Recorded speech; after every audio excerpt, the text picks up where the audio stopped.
Hi, this is Carl Leopson at the University of Arizona.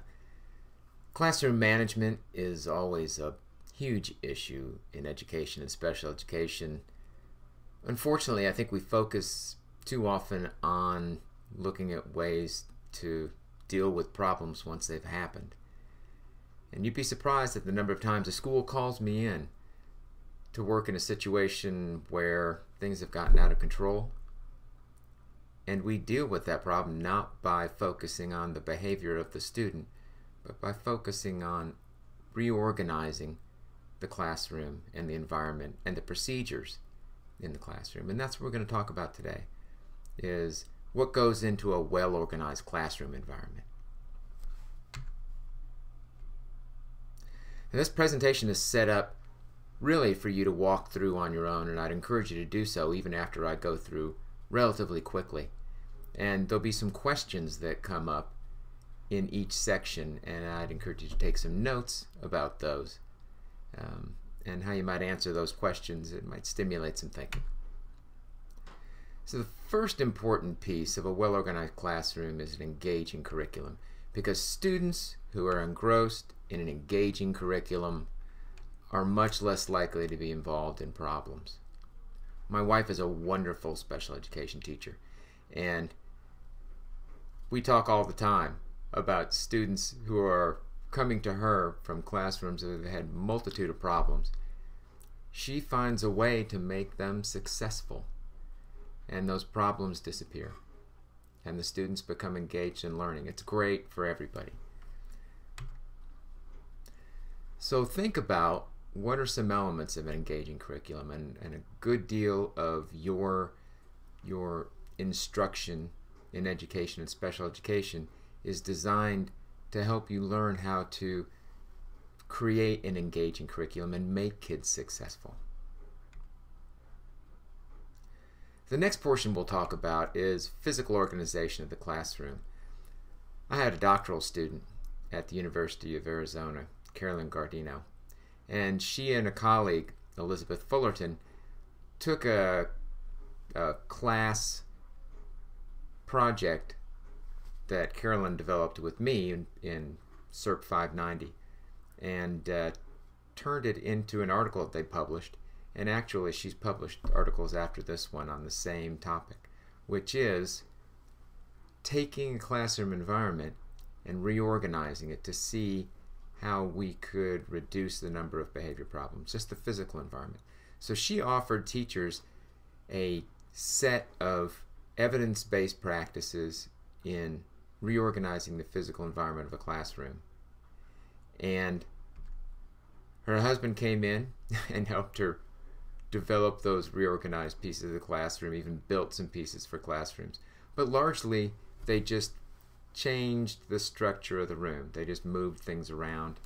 You can see some pictures here of a few of the things they did with creating separated spaces, moving the teacher's desk so that she had a better view of the classroom, removing unnecessary equipment and elements in the classroom that were distracting, creating ways for students to organize their materials.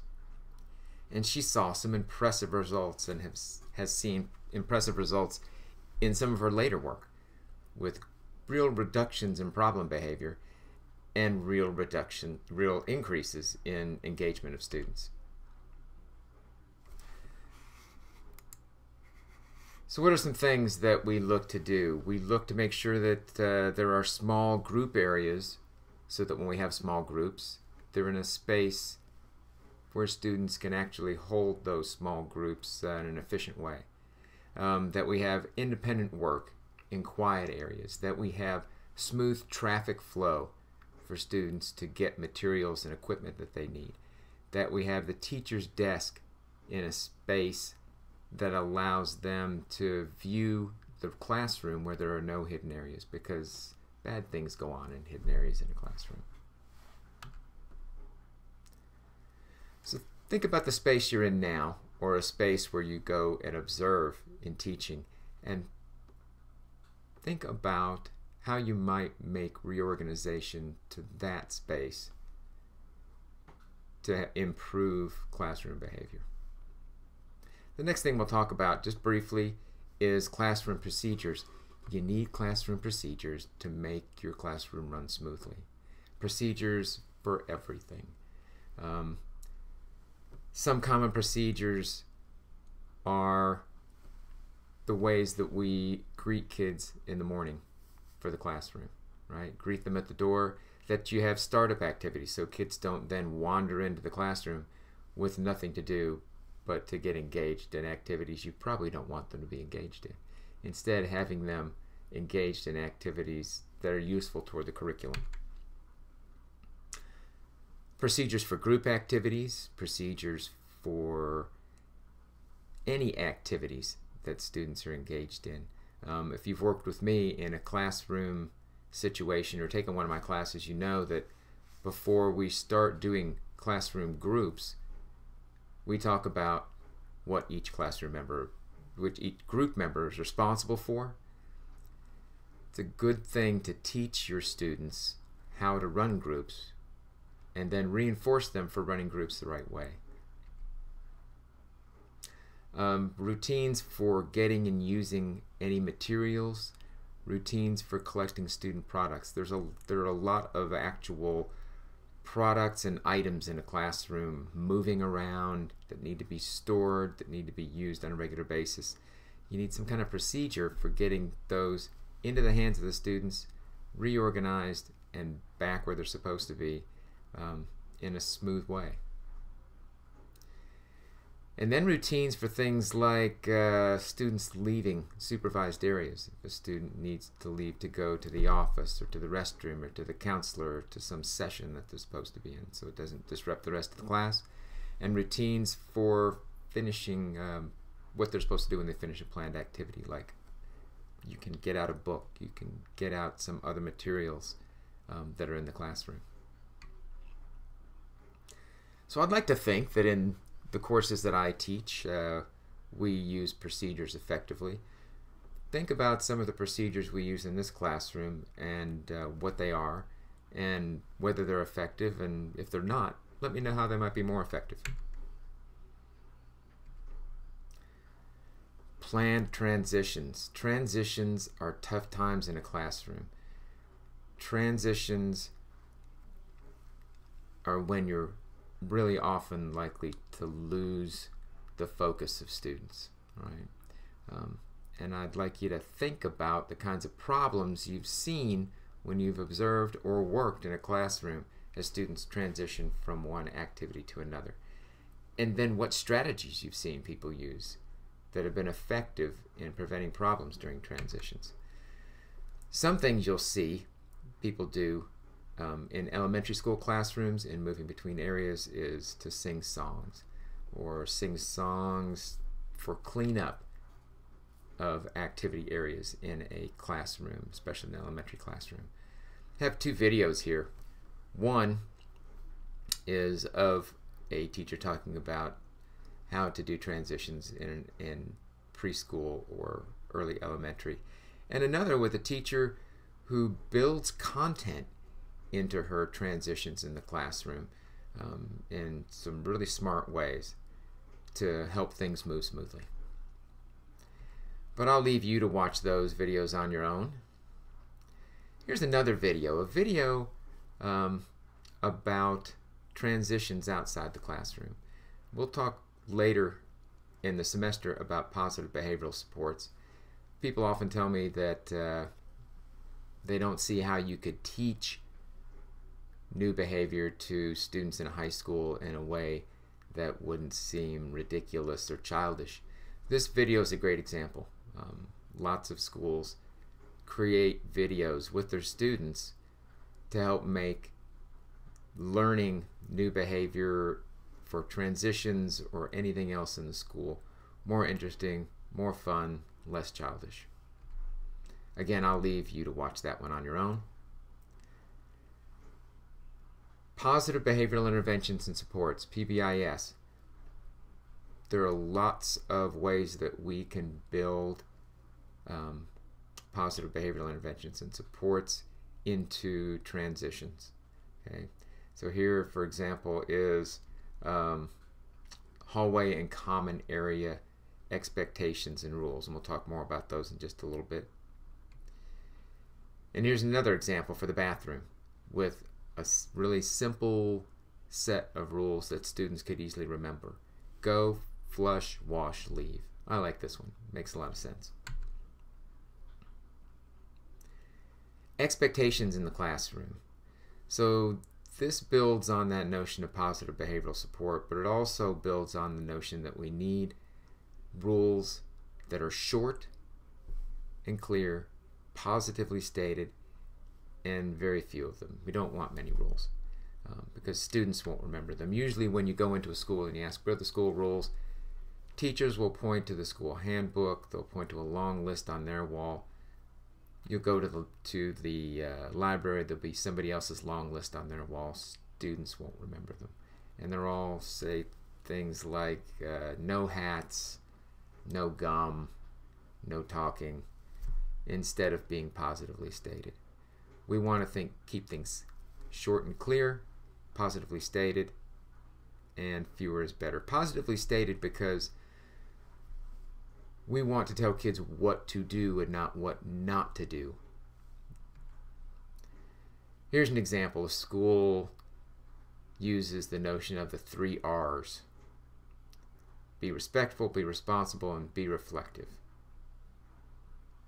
And then for each of those, they have more specific rules that are positively stated. So for being respectful, for example, be polite and support classmates.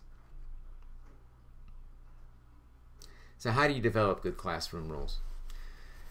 Well, really, you have to look at the school's expectations. If you work in a positive behavioral support school, most rules will be developed for you. Sometimes positive behavioral support schools will have a standard set of classroom rules, or they'll let you develop your own classroom rules, but based on school expectations. That's a good thing. Consider the needs for student success in your classroom, whatever you happen to be teaching. So what do they have to do to be successful in your room? And state those things positively. Consult your students and help guide them through the development of classroom rules. Listen to what they think is important in being successful in your classroom. Sometimes that's very instructive. And consult other staff or work with other staff to have agreement on rules and expectations, because the more that you agree with other staff, the easier it is for students to transition from one classroom to another. Here are some examples. A school uses cats as their base for expectations. And then here's a school that uses what they call the Cougar ABCs. Always do your best, be safe, and care for others. And then they show how that fits in every environment in the school. Right? For classroom, always do your best means following directions. Being safe means hands to yourself. And care for others means using kind words and actions. Notice how these are positively stated. There's nothing here that says don't. It's all the things that they want students to do to be successful. You've got to teach rules. So you can't just put them up and expect students to learn them through osmosis, and don't expect students to learn them through breaking them. You should really teach the rules directly to the students, model them yourself, reinforce students' peers who are actually following the rules, and then process infractions in the rules with students, and then reinforce them for following the rules as soon as you can. Lots of schools that do PBIS develop something called PBIS Cool Tools, which are lesson plans for teaching each of the school-wide expectations in each environment. It's a great thing. It's another good thing about working in a positive behavioral support school, is that a lot of this is already organized for you. So let's take a look at some rules and try to determine whether or not they are positive, specific, brief, and success-oriented. I'll leave this to do on your own. As you walk through each rule, you'll get a sense of whether or not they are appropriate rules. There'll be a little checkbox that shows up. And then think about how you might change that rule if it's not a good rule. And acknowledging appropriate behavior. So why should you acknowledge appropriate behavior? Because we know from years and years of research and clinical and school practice that behavior that's acknowledged happens more frequently. It just does. And students do model their successful peers. And frankly, it creates a wonderful, positive climate in your classroom and in your school if you're actually acknowledging kids for doing things the right way. And how should you do that? You should do it right away. Do it when kids are engaged in the behavior that you want to see, right? So right away or immediately after, if you don't want to break the chain of what they're doing. Acknowledge as specifically as you can. So acknowledging a kid who's lined up properly to head for the lunchroom, or acknowledging your whole class instead of just saying, great job. You could say, guys, thanks for lining up so quickly. It really helps us get out of here and get to the cafeteria on time because I know we're all hungry. Acknowledge often and acknowledge honestly. So I hope you'd note that in the example that I just gave about lining up to go to the cafeteria, I tried to be as honest and truthful and real as I can. Kids are great at sniffing out fakes, right? And your honesty will go a long way in showing them respect, and that respect will be returned. Here are just some ways you might think about reinforcing kids. I do not like handing out stuff to kids. I believe in a lot of social reinforcement, and in reinforcement that's as natural and honest as it can be, because it's just easier to do in the long term. And it helps build for kids this internal notion of doing things for the right reason. We all say we want kids to do things for the right reason. Frankly, acknowledging their appropriate behavior, either you acknowledging it or acknowledging it through some social interaction that they have with their peers, is how kids develop an internal sense of reinforcement.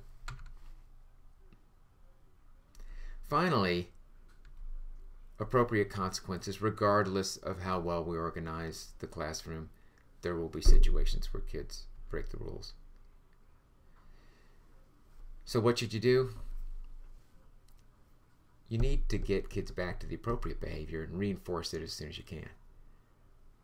So one of my colleagues, Dr. Terry Scott, he likes to talk about digging a reinforcement trap in the middle of your classroom that's so big that kids can't help but fall into it, even kids who are doing things the wrong way.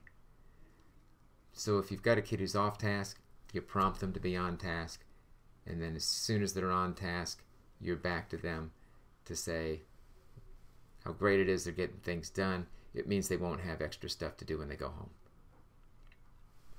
Know what comes next, so have a plan for serious behavior problems. Try not to say things that you can't back up.